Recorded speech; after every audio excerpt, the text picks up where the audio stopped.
All right, today we have error code 363, the foot pedal's not communicating with the system.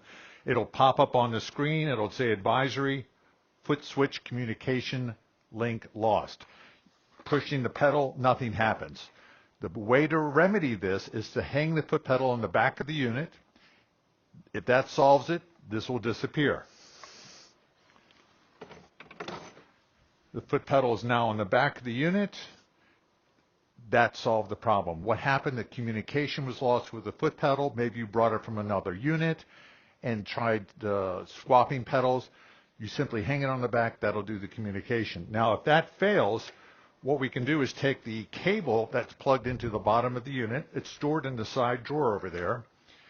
And simply plug it in. And when you do that, it will remove the wireless system, and it'll show you that our foot pedal is connected. So those are the two quick things you can do to make sure the pedal is communicated. Now, if both of those fail, you could have a bad battery in the unit.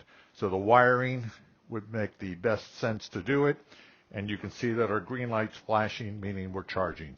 Thank you for watching our Error Code app videos. If you have any questions, don't hesitate to contact us and click the link below so that you can get our whole series. Thank you.